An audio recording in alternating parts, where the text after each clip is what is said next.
watching the read aloud yesterday. I cannot post that recording because had a little situation with my cat.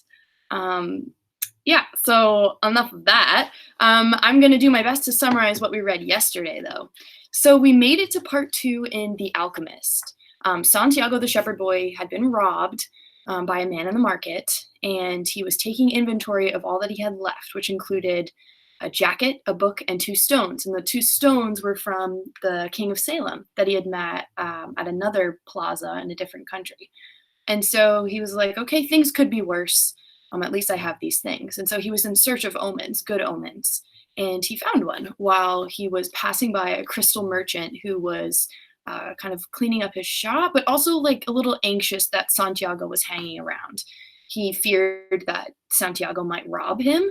And in return, actually, Santiago offered to help clean his crystal because he noticed that it was dirty. And he was like, how would anyone want to buy this? So he cleaned it and he stayed the day with him. And he got a free lunch out of it, which is great. And quite a few customers came into that crystal shop and purchased glass. So then he was offered a job and he said, I could have just given you food. You didn't have to work for me. That's a belief, a Muslim belief in the Quran. And the boy was like, wait, why didn't you just do that? And he was like, well, you offered. So Santiago decided going forward that he's going to make his own decisions. But he did pick up a side gig cleaning glassware. Sweet. So he's still in search of the treasure. And I wonder if he's going to continue his journey now that he's been robbed and he literally has no future or fortune. And you need all of those things to get to where he's going to be because people have said to him, you're going to have to cross the Sahara Desert, and that's going to be very costly. All right, so here we are, part 2.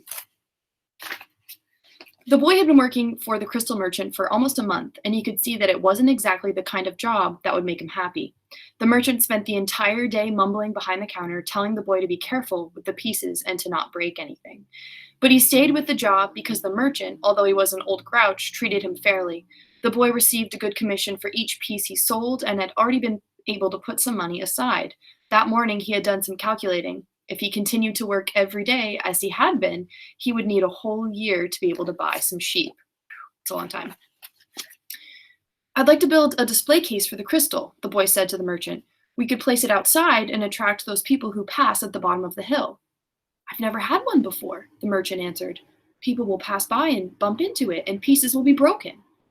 Well, when I took my sheep through the field, some of them might have died if we came upon a snake, but that's the life is with sheep and with shepherds. So he's saying, listen, dude, you gotta risk it sometimes. The reward might be worth the risk in this case, so are you willing to give it a try? The merchant turned to a customer who wanted 3 crystal glasses. He was selling better than ever, as if time had turned back to the old days when the street had been one of Tangier's main attractions. Business has really improved, he said to the boy after the customer left. I'm doing much better, and soon you'll be able to return to your sheep. Why ask more out of life? So the merchant's saying, things are good. We're safe and we're content. Why do you always want more? Because we have to respond to omens, the boy said, almost without meaning to. Then he regretted what he had said because the merchant had never met the king. It's called the principle of favorability, the beginner's luck, because life wants you to achieve your personal legend, the old king had said. But the merchant understood what the boy had said. The boy's very presence in the shop was an omen. And as time passed and money was pouring into the cash drawer, he had no regrets about having hired the boy. The boy was being paid more money than he deserved because the merchant, thinking that sales wouldn't amount to much, had offered the boy a high commission rate. He had assumed he would return to his sheep.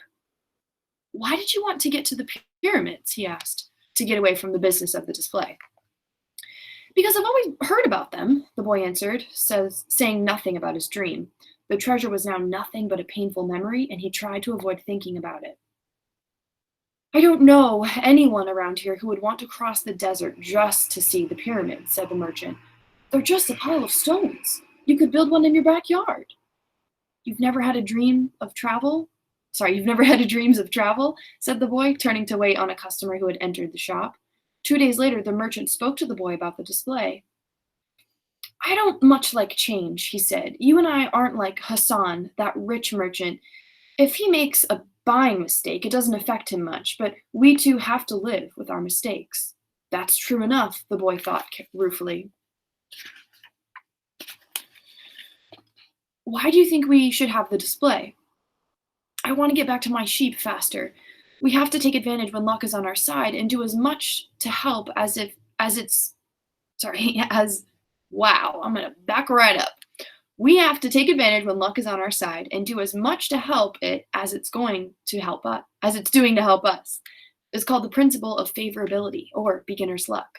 The merchant was silent for a few minutes. Then he said, the Prophet gave us the Quran and left us just 5 obligations to satisfy during our lives. The most important is to believe only in the one true God. The others are to pray 5 times a day, fast during Ramadan, and be charitable to the poor. He stopped there, his eyes filled with tears as he spoke of the Prophet. He was a devout man, and even with all his impatience, he wanted to live his life in accordance with Muslim law. What's the 5th obligation? The boy asked. 2 days ago, you said that I had never dreamed of travel, the merchant answered. The 5th obligation of every Muslim is pilgrimage. We are obliged at least once in our lives to visit the holy city of Mecca. Okay, so in Hinduism, we learned about pilgrimage and that the Ganges River, or the Ganges River, however you want to say it, is thought to be like a holy place. And so many Hindus over their lifetime make the pilgrimage or the trek there to visit that sacred river. So much like Hinduism, in Islam, the pilgrimage is usually to the holy city of Mecca, where there's this gorgeous temple. Mecca is a lot farther away than the pyramids. When I was young, all I wanted to do was put together enough money to start the shop. I thought that someday I'd be rich and could go to Mecca. I began to make some money, but I could never bring myself to leave someone in charge of the shop.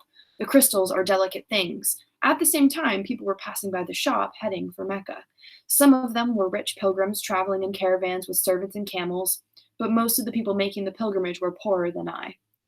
All who went there were happy at having done so. They placed the symbols of the pilgrimage on the doors of their houses. One of them, a cobbler who made his living mending boots, said that he had traveled for almost a year through the desert, but that he got more tired when he had to walk through the streets of Tangier buying his leather. Well, why don't you go to Mecca now? Asked the boy. Because it's the thought of Mecca that keeps me alive. That's what helps me face these days that are all the same, these mute crystals on the shelves, and lunch and dinner at the same horrible cafe. I'm afraid that if my dream is realized, I'll have no reason to go on living. Your dream about your sheep in the pyramids, oh, you dream about your sheep in the pyramids, but you're different from me because you want to realize your dreams. I want to dream about Mecca. I've already imagined 1,000 times crossing the desert, arriving at the plaza of the sacred stone, the 7 times I walk around it before allowing myself to touch it. I've already imagined the people who would be at my side and those in front of me and the conversations and prayers we would share, but I'm afraid that would all be disappointment, so I prefer just to dream about it. That day, the merchant gave the boy permission to build the display. Not everyone can see his dream come true in the same way. Oh, so that's kind of a sad little section right there.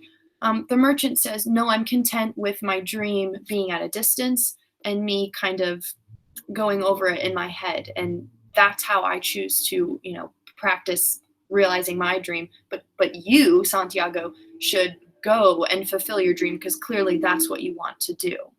So I hope you have some sort of thought about this. I know I do, but I'm not going to share. I just want you to think about it.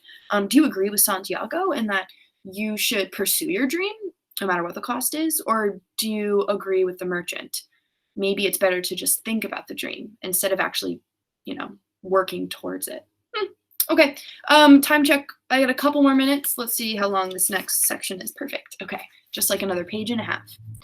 2 more months passed, and the shelf brought many customers into the crystal shop. The boy estimated that if he worked for 6 more months, he could return to Spain and buy 60 sheep and yet another 60. In less than a year, he would have doubled his flock and he would be able to do business with the Arabs because he was now able to speak their strange language. Since that morning in the marketplace, he had never again made use of Urim and Thummim. Those were the 2 stones that the king of Salem gave to him. Because Egypt was now just as distant a dream for him as was Mecca for the merchant. Anyway, The boy had become happy in his work and thought all the time about the day when he would disembark at Tarifa as a winner. You must always know what it is that you want, the old king had said. The boy knew and was now working toward it. Maybe it was his treasure to have wound up in that strange land, met up with a thief, and doubled the size of his flock without spending a cent. He was proud of himself. He learned some important things like how to deal in crystal and about the language without words and about omens. One afternoon, he had seen a man at the top of a hill complaining that it was impossible to find a decent place to get something to drink after such a climb. The boy, accustomed to recognizing omens, spoke to the merchant. Let's sell tea to the people who climb the hill. Lots of places sell tea around here, the merchant said. But we could sell tea in crystal glasses. The people will enjoy the tea and want to buy the glasses. I've been told that beauty is the great seducer of men. The merchant didn't respond, but that afternoon, after saying his prayers and closing the shop, he invited the boy to sit with him and share his hookah, that strange pipe used by the Arabs. What is it you're looking for? Asked the old merchant. I've already told you. I need to buy my sheep back so I can earn the money to do so. The merchant put some new coals in the hookah and inhaled deeply. I've had this shop for 30 years. I know good crystal from bad and everything else there is to know about crystal. I know its dimensions and how it behaves. If we serve tea in crystal, the shop is going to expand, and then I'll have to change my way of life. Well, isn't that good? I'm already used to the way things are. Before you came, I was thinking about how much time I had wasted in the same place while my friends had moved on and either went bankrupt or did better than they had before. It made me very depressed. Now I can see that it hasn't been too bad. The shop is exactly the size I always wanted it to be. I don't want to change anything because I don't know how to deal with change. I'm used to the way I am. The boy didn't know what to say. The old man continued, You have been a real blessing to me. Today I understand something I didn't see before. Every blessing ignored becomes a curse. I don't want anything else in life, but you are forcing me to look at wealth at the horizons I have never known. Now that I have seen them and now that I see how immense my possibilities are, I'm going to feel worse than I did before you arrived. Because I know the things I should be able to accomplish, and I don't want to do so. It's good I refrained from saying anything to the baker in Tarifa, thought the boy to himself. They went on smoking the pipe for a while as the sun began to set. They were conversing in Arabic, and the boy was proud of himself for being able to do so.